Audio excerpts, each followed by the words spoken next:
Merci Jacques, et sans plus attendre, donc on va alterner avec Kayla l'animation de toute cette matinée. Et sans plus attendre, je vais demander à Jean-Hervé Lorenzi, Stéphane Carcillo et Stein Brocke de me rejoindre sur scène. Voilà, on peut les applaudir, messieurs. Voilà, je vous en prie. Voilà, asseyez-vous, je vais rester ici, prenez chacun un micro. Merci d'être avec nous ce matin. Alors pensez bien, voilà, on est à 180 degrés, donc on va essayer de se tourner vers tout le monde. Jean-Hervé, on va démarrer avec toi, un mot d'actualité. Est-ce qu'on a un nouveau poids au pied pour la France là, avec cette nouvelle note A3 de Moody's on aimerait avoir ton regard sur la situation et dire quelle dynamique il faut pour renouer avec la productivité. Alors, peut-être, je vais faire 2 remarques préalables. La première, c'est remercier le président et le directeur général François et Jacques, non seulement d'organiser un événement absolument top, comme toujours, DigiWorld, mais surtout d'avoir choisi pour la Baule la semaine avant les rencontres économiques d'Aix-en-Provence. C'est-à-dire de préparer tout le monde à réfléchir. Donc, vous imaginez à quel point ils sont talentueux. Un peu en sens inverse, je suis toujours, comment dire, impressionné, mais de manière plutôt négative par ces chiffres sur la perception des Français sur le déclin. Depuis que je suis né, nous sommes dans le déclin. Normalement, on devrait être au centre de la Terre maintenant. Ça fait partie des... j'allais dire, alors, ça ne veut pas dire que la situation soit bonne. Le mot déclin est un mot très fort, qui est un mot bavrésien, est un homme remarquable, mais qui a un fonds de commerce. Et cette idée qu'on est toujours en train de s'effondrer me paraît excessive et en tout cas pas très stimulante. Donc, Jacques, la prochaine fois, tu supprimes ce truc sur le déclin. Je peux te dire, toutes les années jusqu'à ta mort, tu auras de toute façon 85% des Français qui vont dire, tu connais la célèbre phrase, la France c'est un pays qui peuple les gens qui pensent qu'ils sont en enfer alors qu'ils sont au paradis, ce qui était là aussi exagéré, mais la vérité est intermédiaire. 3 remarques avant que mes camarades s'expriment sur les sujets de la situation aujourd'hui. On parle beaucoup évidemment des difficultés financières, on a raison de le faire. Je trouve que la rapidité de l'augmentation de la dette en France permet à la fois c'est horrible et à la fois c'est plutôt positif parce que ça s'est passé en 3 ans, 3-4 ans, disons, et donc on peut imaginer que le système fonctionne dans les 2 sens et qu'on puisse non pas revenir j'allais dire, à des chiffres sympathiques sur la dette française, mais en tout cas améliorer les choses. Je fais partie de ceux qui pensent que le premier quinquennat de Macron a eu des effets positifs sur l'emploi et sur l'attractivité. La suite a été quand même très moyenne, mais je trouve que son principal péché a consisté à imaginer qu'on pouvait rester avec 5% de déficit public de manière permanente. Je pense que c'est très inscrit dans sa logique et c'est évidemment ça qu'il faut modifier. Sur le problème français, mais Stéphane et vous, monsieur, nous allons dire tous les 3 la même chose, donc j'ai la chance d'être le premier. 3 choses. Premier point, c'est évident que le sujet économique français est d'abord avant tout la faiblesse des gains de productivité partagée par beaucoup de pays en Europe, mais qui suppose une interprétation assez problématique sur les raisons. Est-ce que c'est le fait que la plupart des emplois qui ont été créés, et moi je m'en réjouis, ont été des emplois qui avaient une productivité très faible, c'est un élément. L'élément clé, c'est évidemment que nous n'investissons pas assez. Et une fois de plus, quand on dit pas assez, comme pour la quantité de travail qu'on fournit, c'est pas 0 et 1, c'est peut-être 5% de plus. On peut très bien raisonner, alors, et c'est le rôle des économistes. Les économistes, ça ne sert pas à grand-chose, sauf à donner des ordres de grandeur. Il est clair que si on investissait, mettons 10% de plus, et on travaillait 5% de plus, vous voyez, donc c'est pas la fin du monde, on aurait des résultats qui seraient extrêmement différents. Donc, tout ça pour dire que c'est à la fois une grosse difficulté et une véritable gageure qu'on peut quand même essayer de surmonter. Deuxième remarque, je trouve que le sujet pour nous autres, pour tout le monde, pour DigiWorld, pour les économistes, pour qui vous voulez, c'est cette idée qu'on se trouve tous les pays, confrontés à 3 transitions de manière simultanée. C'est ça l'énorme difficulté. On a une difficulté qui est une difficulté climatique. J'entendais hier le chiffre qui a été donné par 2 chercheurs américains expliquant que s'il y avait une hausse de 1% de la température, qui est beaucoup, beaucoup, ils ont fait des calculs. Alors, je suis toujours méfiant, je suis trop économiste pour pas être méfiant par rapport aux calculs des économistes, mais que ça baissait le PIB mondial baissait de 12%. C'est beaucoup, beaucoup. Même si leur chiffre est un peu exagéré, ça donne l'ordre de grandeur des problèmes qui vont être posés en termes de croissance mondiale et en termes, évidemment, de notre croissance. Et, comme l'ont dit Pisani et bien d'autres, l'ordre de grandeur de ce qu'il faudrait mettre, 50 milliards par an. Là, c'est un problème de survie, transition de survie. La transition de progrès, c'est celle dont on va parler aujourd'hui, l'IA, tout ce qu'on peut imaginer comme transformation numérique. Et c'est, si on veut rester dans le coup, je parle de la France, c'est sûrement 20-30 milliards par an, minimum, à mettre. Et puis, mais c'est le progrès. Les 2 premières, je ne suis pas sûr qu'on mette les 50 et 30, mais le troisième, on est obligé. Les troisièmes, on est obligé parce que c'est la transition démographique qui, elle, est un déni absolu dans notre pays, qui n'est pas encore monté en haut de la pile des dossiers. Et à la fois, si on regarde les évolutions dans le système de retraite actuel, qui ne va pas beaucoup changer, il y aura un peu d'amendement, mais ça ne va pas beaucoup changer, parce que ce qui compte, c'est les annuités. Les annuités ne vont pas beaucoup changer. Plus la dépendance, c'est 50 milliards par an. Vous faites le calcul, 50 plus 30. Si on faisait tout, 130. Vous voyez la difficulté qu'on a à faire 3-4 milliards de réduction. Je ne sais pas bien comment on va s'en tirer. Troisième sujet, je termine là-dessus. Je termine, mais il ne faut pas m'inviter parce que je suis bavard. Le troisième sujet, c'est qu'il faut trouver le financement de tout ça, même si ce n'est pas 130, même si c'est la moitié. Et je suis convaincu qu'il faut être très imaginatif sur les thèmes, sur ce thème-là. Dans la politique qui a été menée économique, j'ai toujours été assez admiratif de ce qui a été fait pendant le Covid. Je trouve que le PGE qu'avait monté Bruno Le Maire était très intelligent. Parce qu'au fond, à la fin, il y a 5 à 6% de casse, ce qu'on attend. Mais dans les faits, on a quand même sorti 150 milliards de prêts. Et donc, on ne peut résoudre les problèmes, et ça c'est la seule chose intéressante que je peux dire, on ne peut résoudre le problème du financement qu'à partir de l'épargne des Français, comme ce fut souvent le cas.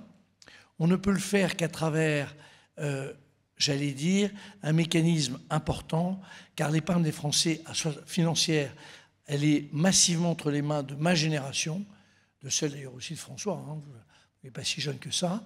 Et c'est évidemment, il n'y a pas besoin d'un prix Nobel d'économie pour savoir qu'il y a une corrélation entre l'aversion au risque et la décision et l'âge.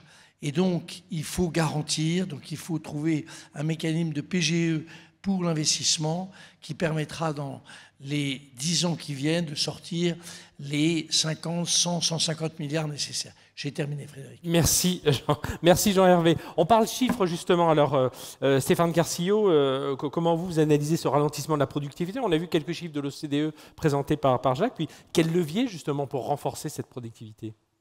Alors, cette productivité, elle baisse dans tous les pays de l'OCDE de manière tendancielle à partir du milieu des années 2000. Même d'ailleurs aux États-Unis. C'est assez intéressant parce qu'on parle beaucoup du décrochage de l'Europe en PIB par tête par rapport aux États-Unis. C'est vrai, c'est réel. La productivité baisse plus nettement encore chez nous, mais elle baisse aussi très nettement aux États-Unis par rapport aux trends qu'on avait connus dans les années 90 et de manière préalable. Alors, il y a pas mal d'analyses qui ont été faites. C'est un des sujets les plus compliqués d'analyse pour les économistes. Il n'y a pas une explication, c'est multifactoriel. C'est pour ça que c'est très compliqué. Alors, on parle souvent, d'abord, un premier problème, c'est on mesure mal la valeur de ce que vous avez entre les mains. Votre téléphone fait des choses absolument extraordinaires, le PIB le valorise mal. Du coup, vous croyez qu'il n'y avait pas de gains de productivité. En fait, ils sont énormes, mais vous ne les avez pas dans les chiffres. Alors, de l'opinion générale, il peut y avoir ce phénomène, mais ce n'est pas ça qui explique, au niveau macroéconomique, la baisse de la productivité. Un autre problème, c'est un problème démographique. D'abord, il y a un vieillissement de la population dans nos pays avancés, et ça pourrait être lié à moins d'innovation, moins d'énergie, etc. Alors, les évaluations pour les pays qui sont les plus avancés en termes de vieillissement, je pense à la Corée ou au Japon, montrent qu'en fait, ce n'est pas du tout évident, parce que les entreprises réagissent au vieillissement de la population en investissant encore plus dans les technologies, l'automatisation, la robotisation, les pseudosquelettes qui entourent là pour aider les travailleurs plus âgés à avoir des postes qui sont pénibles.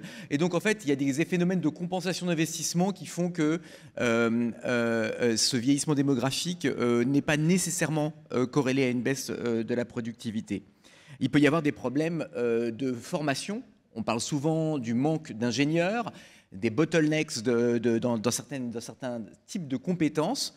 Ça peut jouer également, mais à nouveau, on pense que c'est quand même de second ordre par rapport aux aspects qui sont plus importants et que je vais évoquer maintenant. Donc, je suis par un ordre de priorité inverse. Ouais. Je monte. Ensuite, le commerce international. Le commerce international ralentit, ça n'a échappé à personne. On a eu une énorme phase de globalisation, d'intégration des chaînes de valeur qui a beaucoup joué dans les années 90 jusqu'au milieu des années 2000 pour renforcer la productivité des pays développés. Et il y a un ralentissement de cette intégration des chaînes de valeur, un ralentissement de la croissance du commerce international. Et ça joue aussi dans le ralentissement des gains de productivité. Mais, et surtout, je pense que Jean-Hervé l'a évoqué, le principal problème, c'est un manque d'investissement. C'est un manque d'investissement. Numéro 1, depuis le milieu des années 2000, alors il y a eu la crise financière qui n'a évidemment pas aidé pendant de nombreuses années à soutenir les investissements. 2008, 2009, mais ensuite dans les années qui ont suivi, ça a été très très long de rebâtir les systèmes financiers et bancaires pour que les entreprises, notamment les PME, puissent accéder à du crédit. Mais il n'y a pas que ces problèmes-là d'investissement qui sont liés à la crise financière et à l'accès au crédit. Il y a l'accès évidemment au financement risqué, c'est le capital risque. On sait que l'Europe a un déficit par rapport aux États-Unis dans ce domaine. Et c'est aussi l'investissement qui est extrêmement divergent, une sorte d'hétérogénéité très forte d'investissement entre les entreprises qui sont à la frontière technologique, ce qu'on appelle les superstars, et les autres. Et donc, en fait, ce qu'on voit, c'est qu'aujourd'hui, le progrès technologique est partagé de manière extrêmement inégale entre les entreprises. On a une divergence de plus en plus grande entre ces entreprises qui sont à la frontière technologique, qui tirent la productivité, et les autres qui vraiment sont très, très distantes. Alors, pourquoi est-ce qu'on a ça? On ne sait pas très très bien, il y a ce phénomène grandissant. Ces firmes superstars, elles tirent la productivité, c'est elles qui expliquent l'essentiel des gains de productivité aujourd'hui dans les pays développés. Pourquoi est-ce que les autres n'arrivent pas à se mettre à niveau? Donc il y a le déficit d'investissement que j'ai évoqué. Il y a aussi le fait qu'il y a beaucoup de ce qu'on appelle de bottlenecks technologiques. Là, il y a un papier de Acemoglu-Auteur qui est très intéressant, qui essaie d'analyser pourquoi il y a une diffusion des nouvelles technologies qui sont extraordinaires. Vous avez parlé de l'intelligence artificielle et Stein va en parler dans un instant. Mais d'autres technologies aussi, des biotechnologies qui n'y arrivent pas à diffuser. Et ce qui est important, c'est qu'en fait, pour que ces technologies diffusent, il faut aussi qu'il y ait d'autres innovations dans d'autres secteurs ou dans d'autres métiers pour pouvoir les appliquer et pour que ces technologies prennent l'intégralité de leur potentiel.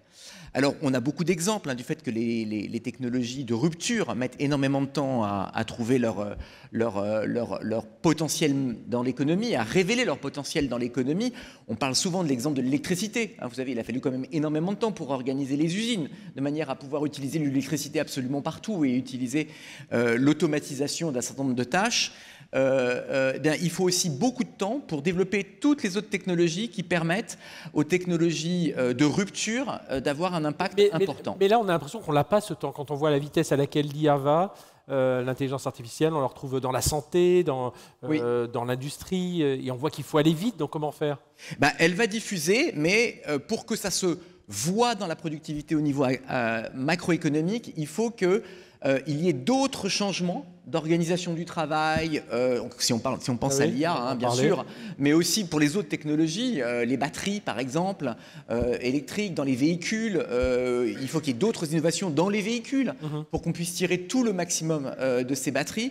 Et donc on voit bien que c'est une série d'innovations qui doivent suivre, et pour ça il y a des goulots d'étranglement technologiques qui vont mettre un peu de temps à être levé, et d'autant plus de temps qu'on a quand même un déficit d'investissement en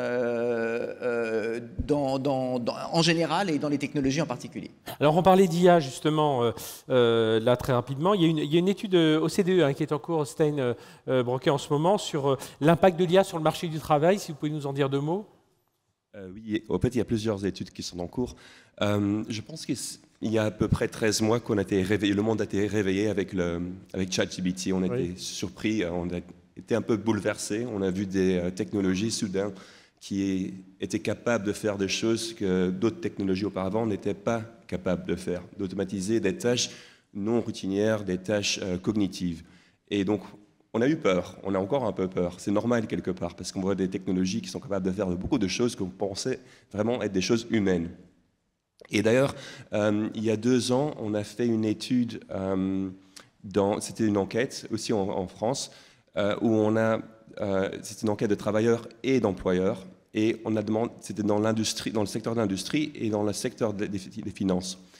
Et 1 sur 5 travailleurs étaient quand même très ou extrêmement inquiets de perdre leur travail à l'IA dans les prochaines 10 années. Donc c'est quand même des chiffres assez élevés. D'ailleurs, à l'OCDE, on a aussi des estimations du risque d'automatisation, et on estime qu'à peu près 1/3 du travail est dans les occupations à haut risque d'automatisation. Donc quelque part, le risque est là, et on a raison d'être inquiet. Par contre, quand on regarde les données sur le travail, sur le marché du travail, on ne voit pas une baisse dans l'emploi global, pas encore, malgré l'automatisation, malgré l'adoption de ces technologies. D'ailleurs, dans la plupart des pays de l'OCDE, les taux d'emploi sont à un record, à un niveau record. Comment ça se fait? Et en plus, il faut dire qu'on voit même, quand on regarde l'exposition des professions à l'IA, on voit même dans les professions qui sont les plus exposées, on voit une légère croissance dans l'emploi, donc pas de baisse. Donc comment ça se fait? C'est vrai qu'il y a de l'automatisation, mais en même temps, l'IA, les technologies créent des nouveaux emplois. Ils vont créer des emplois directement, donc par exemple des emplois liés à l'IA, des emplois pour créer l'IA, pour maintenir l'IA, etc. C'est ce qu'on appelle la force de travail IA, mais cette force de travail, elle reste très petite. On parle vraiment de 0,3% de l'emploi global. Mais l'IA va aussi créer des emplois indirectement. Surtout, on pense que l'IA va augmenter, va améliorer les travailleurs, les rendre va améliorer la qualité de l'emploi, quoi. Non, plutôt aussi, mais d'abord la qualité, la performance des travailleurs, donc leur productivité. Donc les travailleurs vont devenir plus productifs, ils vont produire des services, des produits de meilleure qualité, à moindre prix, à moindre coût, ce qui va augmenter la demande pour ces produits et services, et, sous certaines circonstances, va augmenter aussi la demande pour ces travailleurs. Et d'ailleurs, c'est ce qu'on a vu dans le passé aussi avec presque toutes les technologies, c'est qu'à long terme, elles ont créé plus et de meilleurs emplois. Et d'ailleurs, il y a un économiste qui a dit qu'on aura plutôt un manque de travailleurs qu'un manque de travail. Encore ne faut-il pas avoir ce dont Stéphane parlait, ces bottlenecks, là, le goulet d'étranglement technologique, cette réglementation aussi en termes au niveau de l'IA en Europe, est-ce que ça peut être des freins? Avant d'en venir là, j'aimerais bien dire juste quelques mots sur la qualité de l'emploi, parce que vous avez posé une question auparavant sur la qualité de l'emploi. Dans les enquêtes qu'on a fait parmi les travailleurs dans le secteur d'industrie et des finances, on a été surpris que la plupart des travailleurs étaient très positifs sur l'impact de l'IA sur leur qualité du travail. Donc, sur la santé, les accidents au travail, mais aussi sur leur jouissance du travail. Donc ça, c'est quelque chose qui nous a surpris. Alors, pour les travailleurs manuels, l'IA rend les robots moins dangereux. Pour les travailleurs à col blanc, l'IA rend leur travail plus intéressant. Donc c'est quelque chose qui nous a surpris, mais en même temps, il y a aussi des risques, parce que les travailleurs nous ont dit qu'il y a par exemple une intensification du travail. Oui. Et souvent, ça c'est lié à ce qu'on appelle la gestion algorithmique. Donc c'est l'utilisation d'algorithmes de IA pour automatiser des tâches de manager, de gestionnaire. Et ça, c'est souvent lié à une collecte de données sur les travailleurs qui cause du stress parmi les travailleurs. Les travailleurs nous ont dit qu'on collecte trop de données et ils ont peur de ce qu'on fait avec ces données. Donc il y a des risques aussi. Sur ce que vous avez dit sur la réglementation, alors sur l'innovation, je ne sais pas, je ne suis pas expert d'innovation, mais la réglementation sur l'IA en Europe est venue après. On avait déjà perdu la course en quelques termes. En même temps, je pense que la réglementation est très importante parce que sinon, on adopte ce genre de technologie sans certitude. S'il y a un accident qui se passe, s'il y a de la discrimination avec l'IA, etc., on ne sait pas qui est coupable. La réglementation reste vague et ça va freiner l'adoption de ces technologies et l'acceptation de ces technologies aussi par les travailleurs. Donc, moi, je pense que pour tirer les bénéfices de ces technologies, de minimiser les risques, il faut justement une réglementation assez claire pour que les employeurs et les travailleurs sachent quelles technologies on peut utiliser, dans quelles circonstances et comment les utiliser. Bien, messieurs, on va vous remercier tous les trois. Voilà, on a un panel qui a avancé très vite en temps. Je vais vous remercier, vous inviter à regagner vos fauteuils.